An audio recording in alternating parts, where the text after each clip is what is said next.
ఇక national news updates చూస్తే రాహుల్ గాంధీ భారత్ జోడో యాత్ర రాజస్థాన్లో సాగినప్పుడు ముఖ్యమంత్రి అశోక్ గెహ్లాట్ ఆయన మాజీ డిప్యూటీ సచిన్ పైలట్ మధ్య సయోధ్య కుదిరినట్టుగా కనిపించినా మళ్ళీ ఇద్దరి మధ్య ఉప్పు నిప్పు వాతావరణం ఉంటుందనే సంకేతాలు వెలువడుతున్నాయి.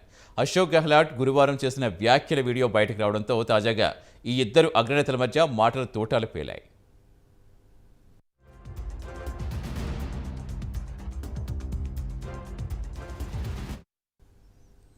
సచిన్ పైలట్ పేరు గెహ్లాట్ నేరుగా ప్రస్తావించకుండా కరోనా వైరస్ అంటూ వ్యాఖ్యానించడం తాజా మాటల యుద్ధానికి కారణమవుతోంది.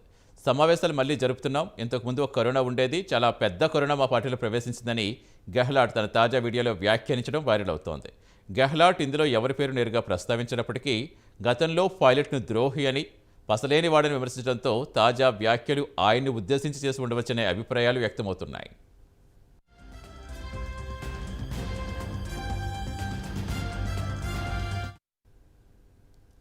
కాగా గెహ్లాట్ వ్యాఖ్యలపై సచిన్ పైలట్ సైతం అంతే ధీటుగా సమాధానమిచ్చారు. అయితే ఆయన కూడా నేరుగా గెహ్లాట్ పేరు ప్రస్తావించలేదు.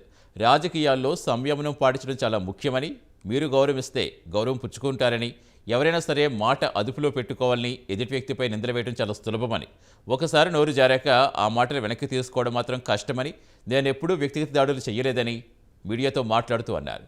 గౌరవం లేకుండా మాట్లాడే వ్యక్తుల విషయంలో తాను కామెంట్ చేయలేనని, తనపై ఎందుకు కామెంట్స్ చేస్తున్నారో కూడా తనకు తెలీదన్నారు.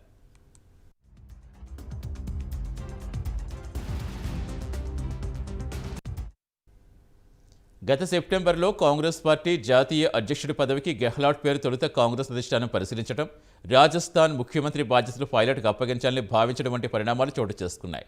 పైలట్కు సీఎం పగ్గాలు అప్పగించేందుకు గెహ్లాట్ మార్గం సుగమం చేస్తారని అధిష్టానం భావించిన కథ అడ్డం తిరిగింది.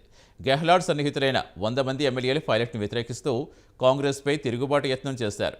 దీంతో గెహ్లాట్ స్థానంలో ఖర్గే పేరు జాతీయ అధ్యక్షుడిగా పార్టీ అధిష్టానం ప్రకటించింది. ఎమ్మెల్యేల వ్యవహార శైలిపై కూడా గెహ్లాట్ను మందలించింది. ఆ తర్వాత పార్టీకి గెహ్లాట్ క్షమాపణ చెప్పడంతో పరిస్థితి తాత్కాలికంగా సద్దుమణిగింది. తర్వాత రాజస్థాన్ కాంగ్రెస్లో మళ్లీ ముసలం మొదలైంది.